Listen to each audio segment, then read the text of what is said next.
നമസ്കാരം, സുനിത കുക്ക് ഹൗസിലേക്ക് എല്ലാവർക്കും സ്വാഗതം. ഇന്ന് ചെയ്യുന്നത് നല്ല അടിപൊളി ഒരു നോർത്ത് ഇന്ത്യൻ ഡിഷാണ് കേട്ടോ, ആലു ബാജി. അതെങ്ങനെയാണ് ചെയ്യുന്നത് നമുക്കൊന്ന് കണ്ടു നോക്കിയാലോ. അപ്പോൾ അതിന് വേണ്ടിയിട്ട് നമുക്ക് ഒരു പാൻ വെച്ചിട്ട് അതിലേക്ക് കുറച്ച് സൺഫ്ലവർ ഓയിൽ ചേർത്ത് കൊടുത്തു. 1 ടേബിൾ സ്പൂൺ കൂടുതലുണ്ടത്. എന്നിട്ട് അതിലേക്ക് ചെറിയ ജീരകം കുറച്ച് ചേർത്ത് കൊടുത്തു. കുറച്ച് കറിവേപ്പിലയോട് ചേർത്ത് കൊടുത്തിട്ട് ഇത് ഞാൻ പുഴുങ്ങിയെടുത്ത ഉരുളക്കിഴങ്ങാണ് കേട്ടോ. ഇതുപോലെ കട്ട് ചെയ്തിട്ട് അത് നമുക്കൊരു 2 മിനിറ്റ് ഈ എണ്ണയിലിട്ടൊന്ന് ഫ്രൈ ചെയ്തെടുക്കണം. ഇതാ ഇപ്പോൾ ഇവിടെ ഇത് റെഡി ആയിട്ടുണ്ട്. ഒരു സ്വല്പം ഉപ്പ് കൂടി ചേർത്ത് കൊടുത്തിട്ടുണ്ടായിരുന്നു. ഇതിങ്ങ് കോരി എടുത്തിട്ട് ഇതിലേക്ക് നമ്മൾ വീണ്ടും ഒരു 2 ടേബിൾ സ്പൂൺ എണ്ണ ചേർത്ത് കൊടുത്തു. അതിലേക്ക് കുറച്ച് കറിവേപ്പില ചേർത്ത് കൊടുത്തു.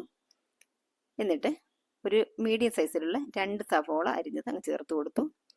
കുറച്ച് ഇഞ്ചി വെളുത്തുള്ളി പേസ്റ്റ് ചേർത്ത് കൊടുത്തു. എന്നിട്ട് ഒരു കഷ്ണം ബട്ടർ കൂടെ അങ്ങ് ചേർത്ത് കൊടുത്തു.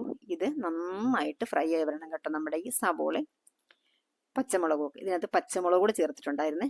എന്നിട്ട് ഒരു 4 തക്കാളി അരച്ചെടുത്ത് അതങ്ങ് ചേർത്ത് കൊടുത്തു. അത് നന്നായിട്ടൊന്ന് ഫ്രൈ ആയതിനു ശേഷം ഒരു 1/2 ടീസ്പൂൺ മഞ്ഞൾപ്പൊടി, 1 ടേബിൾ സ്പൂൺ മല്ലിപ്പൊടി, 1 ടേബിൾ സ്പൂൺ മുളക് പൊടി, പിന്നെ ഒരു 1/4 സ്പൂൺ ഡ്രൈ മാംഗോ പൗഡർ, പിന്നെ കുറച്ച് കസൂരി മേത്തി, ഒരു 1/4 ടീസ്പൂൺ ചെറിയ ജീരകം പൊടിച്ചത്, ഇത്രയും കൂടി ചേർത്തിട്ട് നന്നായിട്ടങ്ങ് ഫ്രൈ ചെയ്തെടുത്തു. ഇത് നന്നായിട്ട് ഫ്രൈ ആയതിനു ശേഷം നമ്മുടെ ഈ മിക്സിയുടെ ജാറിലേക്ക് കുറച്ച് വെള്ളം ഒഴിച്ചിട്ട് അതുകൂടെ അങ്ങ് ചേർത്ത് കൊടുത്തു. എന്നിട്ട് നന്നായിട്ടങ്ങ് മിക്സ് ചെയ്യണേ. ഇനി നമുക്കൊന്ന് ഒരു 2 മിനിറ്റ് ഒന്ന് അടച്ചു വയ്ക്കാം.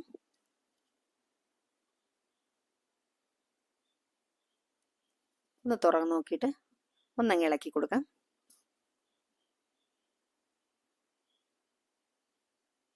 ഇനി നമുക്കിതിലേക്ക് 3 4 നമ്മൾക്ക് എരിവ് അധികം വേണമെങ്കിൽ ചേർത്ത് കൊടുക്കാം. പക്ഷേ ഈ പച്ചമുളകിന് ടേസ്റ്റ് അപാരമാണ് കേട്ടോ. അത് തീർച്ചയായിട്ടും നമ്മൾ ചേർത്ത് കൊടുക്കണം. എന്നിട്ട് ഒന്നുകൂടി നടച്ച് വെച്ച് കൊടുക്കാം. ഈ പച്ചമുളകൊന്ന് ചെറുതായിട്ടൊന്ന് വെന്ത് വരണം. വീണ്ടും നന്നായിട്ടൊന്ന് മിക്സ് ചെയ്തിട്ട് അപ്പോൾ പച്ചമുളക് ഏകദേശം വെന്തിട്ടുണ്ട്. ഇനി നമ്മൾ ഫ്രൈ ചെയ്ത് വെച്ച ആ ഉരുളക്കിഴങ്ങുണ്ടല്ലോ അതങ്ങ് ചേർത്ത് കൊടുക്കണം.